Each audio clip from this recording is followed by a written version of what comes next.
Yeah, I totally do more of what I'm doing now. Ambitious, crazy projects.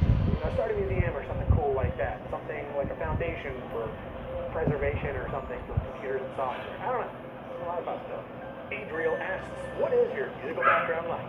I've alluded to this in the past in various things. And yeah, I took piano, guitar, and all sorts of things for years throughout childhood. And in my teens, I really got into like DJing or whatever.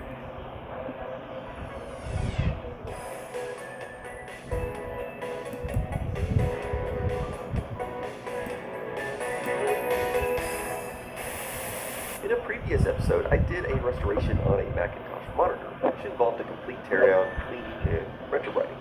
The monitor came out gray, and I had already restored the exterior of the computer in an episode 2 years prior. However, the motherboard needed some help because when I powered it on, it did this.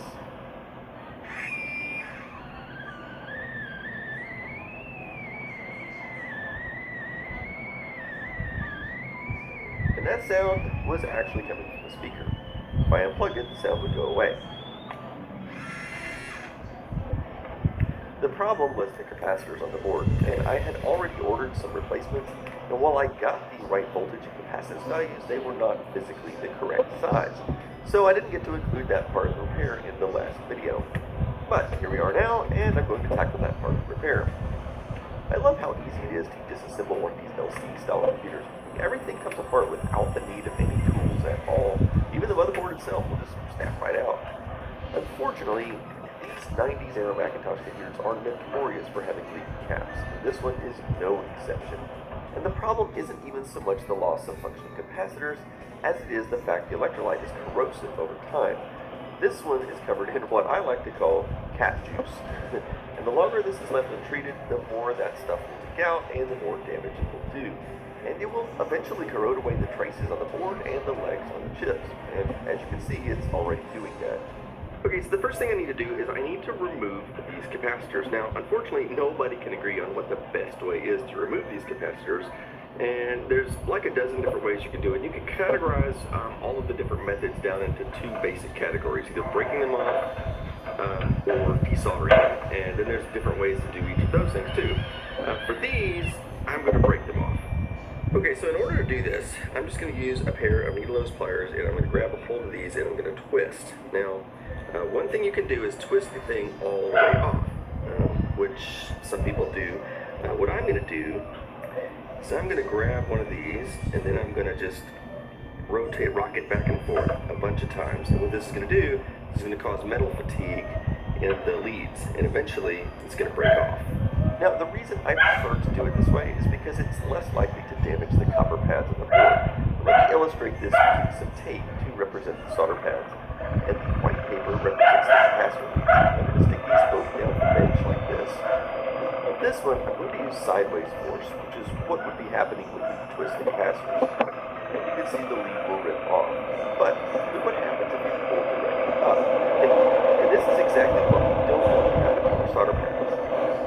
So I'm going to continue twisting these off like this. Now, like I said, I've seen many arguments as to which method of removal is best, and I guarantee there will be somebody down in the comments saying that I'm doing it wrong. And so if you're ever considering recapping something like this, feel free to try other methods. Just show you how I do it. So I have one left to remove, and in case you didn't realize, the leads and the capacitors are still on the board, sitting right on top of the solder pad. So I'll deal with that shortly. Here are all the caps I've pulled off. Next thing I'm going to do is use my soldering iron to bind a full pin to remove these leads. Now, just in case you didn't realize how zoomed in this image is, that little pick I have feels almost needly sharp if you poke your finger with it. So it looks huge here, but I assure you everything you're looking at here is super tiny. In this case, the lead ended up sticking on the soldering iron, which is fine. At least I got it out, and now we'll do the next one. And it ended up doing the same thing, but it's small. The next thing I'll do is follow it up with some desolder brake to remove the excess solder. And here's the board with no capacitors, but still a lot of cat juice over it.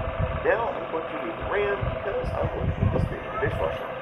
I've actually been told hundreds of times over the years to put boards in the dishwasher. Now I'm not afraid of doing that, it's just up to this point I haven't really had a good reason to, because usually I clean out boards using some compressed air or scrubbing them with a brush and it's alcohol, something like that.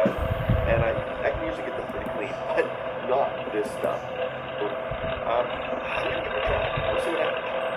I also need to remove this red battery. Now, believe it or not, I just put it in there recently. However, I noticed it has a date of June 2016, so I don't know if that is the manufacture date or the expiration date. But for what it's worth, I just want to remove it for the dishwasher. And so, here we go. And I don't mind telling you that I am a bit skeptical. I'm not concerned about the dishwasher actually burning the board, because I spray them with water all the time. I'm just not convinced that it will clean it off.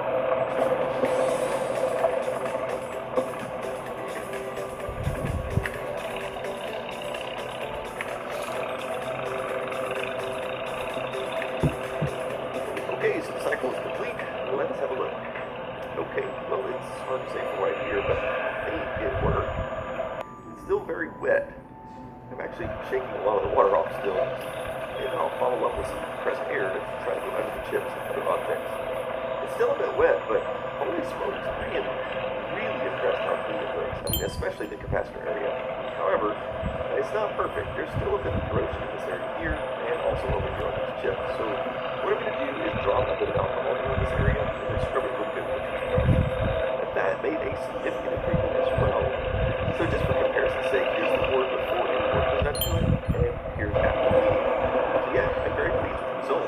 Also, one way to the board to dry out to take this power supply apart and check the capacitors in there. I actually have 3 of these power supplies, and this is the only one that works. And I did order some capacitors to check with the correct one, so I'm going to take it apart, and we'll see if it needs any. Okay, these don't look bad at all. They're so tiny. But I don't think so. They definitely are both at the top. I think I'll just leave this one on. Okay, I put that back together. Just a general curiosity. This is another one that doesn't work. I'm going to take it apart now and see if it keeps any different inside. So I'm ready to pull this one apart. One of the things that I noticed, I was going to show it to there. Let's see what we got inside. This feels a little greasy down there, like there might be cat juice, but it's hard to say for sure. But there is definitely some corrosion here, but I'm not sure from what exactly. So getting back to the motherboard, I'm going to start by laying down some solder on these pads. I also want to do the same thing with these capacitors, and that way all I have to do is pick them up to join up the board. These things are so tiny though, they end up sticking to the iron. So I ended up putting them using clamps for like 10 leads, which worked well. For my first attempt, I tried holding these with pliers while I solder one side and then the other. And that did work, however, it is really hard. Again, these things are so much smaller than they appear on camera. So on the remaining ones, I use my little open hands here to hold the capacitor more or less where I wanted to go, and then solder it that way.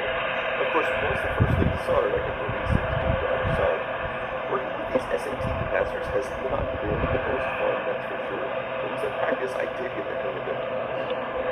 Okay, so the board is now done, and I'm going to start reassembling everything.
Stuff that leaks out of those is like pure liquid evil. So if you have any vintage systems that you are planning to store for a while, I would definitely recommend taking them out, looking for the batteries, and removing them. And if they have leaking capacitors, you need to deal with it right now, because you might think, oh well, I can just store this away and then deal with it a few years from now. But the trouble is that stuff will stay on the board and continue continue to eat and corrode away at metal traces until you pull that board out back a few years later and it might be beyond repair. So, and when it comes to these old Macs from the early 90s, they are notorious for leaking capacitors. And I would venture to say that within the next 10 to 15 years, literally 100% of them will be not only inoperable, but irreparable, except for the ones that people have recapped. So keep that in mind as far as the continued rarity of these. Anyway, that's it for the moment. So stick around for the next episode, and thanks for watching.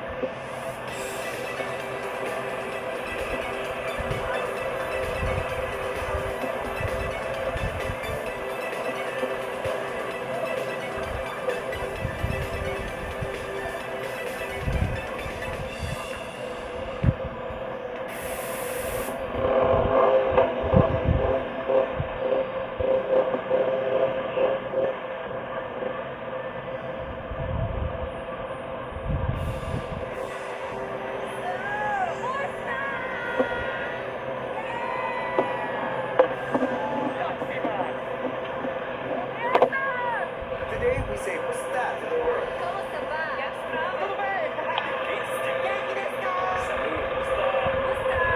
Same meaning, different languages. One San Miguel beer. What's that? Italit tayo Pilipinas. Happy International Beer Day.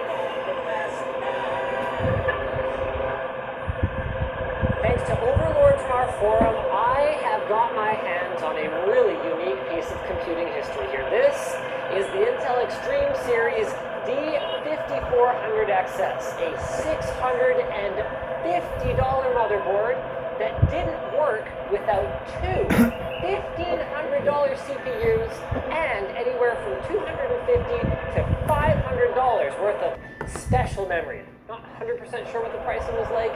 Information going back that far is a little scarce, because all that pricing that I just fed you guys is based on information that I could find from 2008. Yes, my friends, this right here was the heart of a system that, once you account for graphics cards, power supplies, case, drives, cooling, could easily cost you $5,000 to $7,000 for a finished tower. Right up there with the most expensive enthusiast systems today. Now, at the time, one of the main criticisms of the Stone platform was its high price performance ratio, especially because at the time, well, it was hard to find applications that scaled beyond 2 cores. But how has it aged? There's only one way for us to find it. By sitting through this segue to our sponsor, Glasswire. With Glasswire, you can see what's going in and out of your PC when you're connected to the internet. So use Glasswire to see if there are any suspicious apps that are behaving badly on your PC. Offer code minus gets you 25% off at the link below.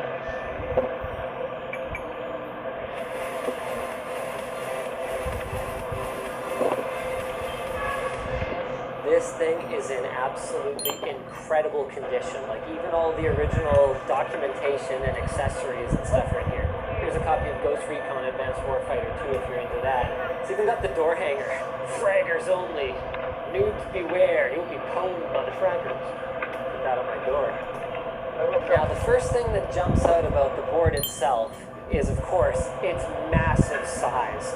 So EATX motherboards like this were extremely uncommon outside of the server space at that time, but it's not like it wasn't this big for good reason. It was absolutely packed with cutting-edge features for that area. So it uses the LGA 771 socket, or rather I should say 2 of them, which supports Xeons, but also the unlocked and overclockable Extreme Edition QX9775.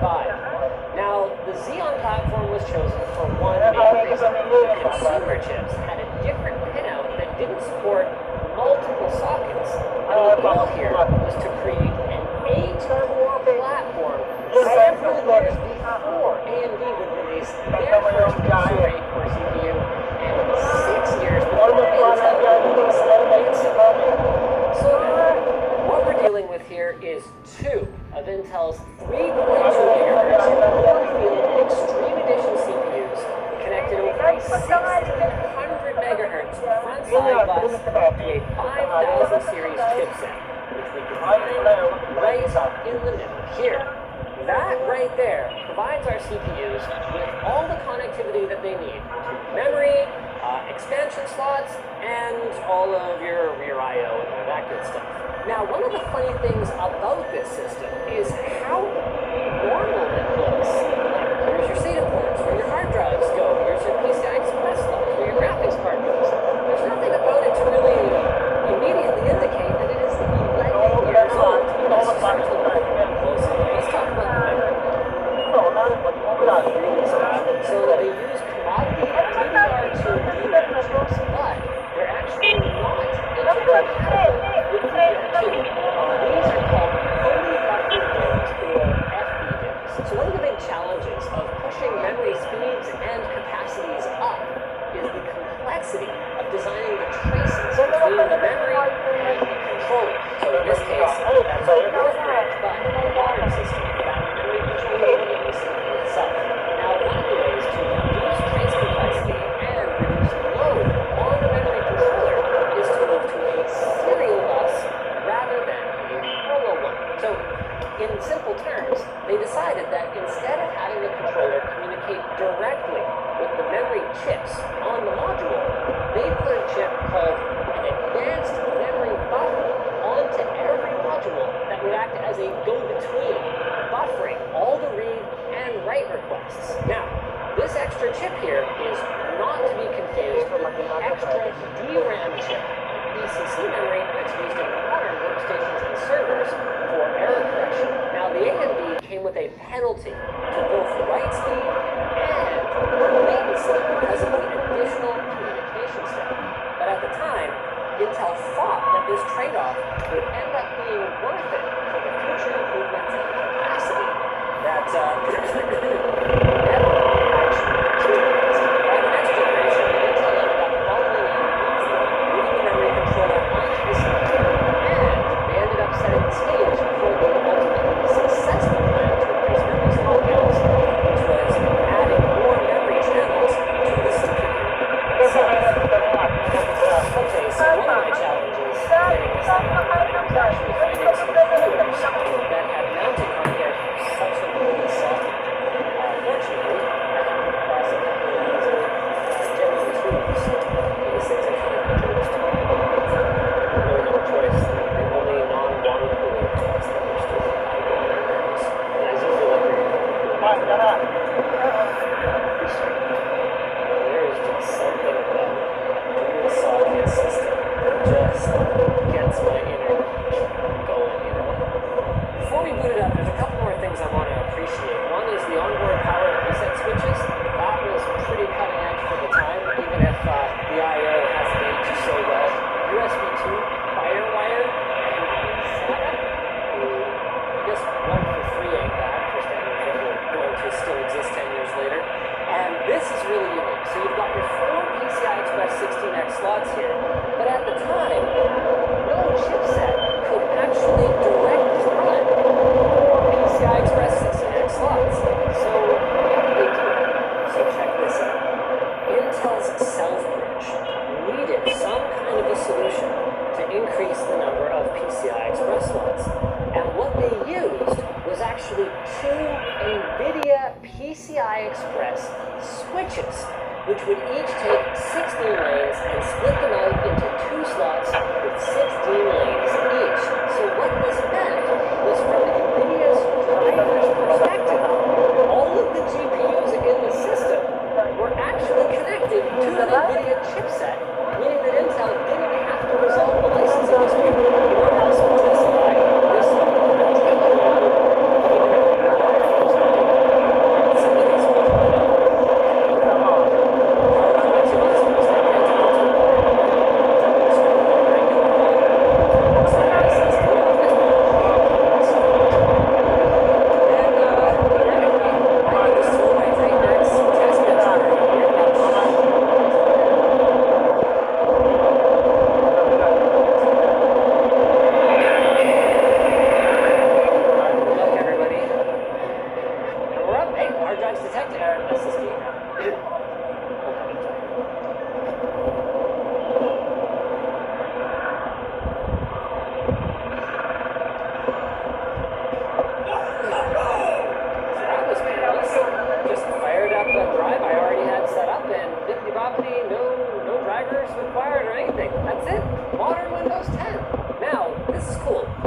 fun thing about this generation of hardware is that because the CPU bone is connected to the Northbridge bone is connected to the memory bone, you don't have to deal with the performance penalty where modern dual socket systems can experience worse performance when this CPU needs something from the memory that's directly attached to this one, causing an extra communication hop.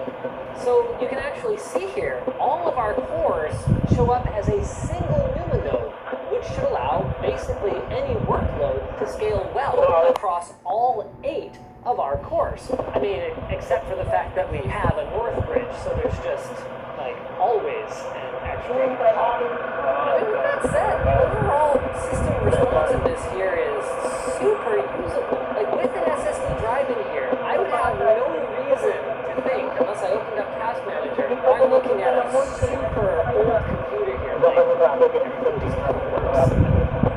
So while it's definitely not modern, there are some really good things about this setup. Like, this is about as far back as you can go, while still maintaining most of the modern creature comforts.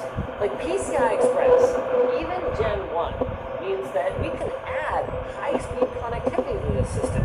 You want 10 gig networking, which I just installed, boom, an add-in card, and you're ready to go. You want USB 3, boom, another add-in card, you're ready to go. Like PCI, the older generation, which by the way does also have a couple PCI slots in there, capped out at 133 megabytes a second, and that was a shared bus. So multiple cards plugged into multiple slots all had to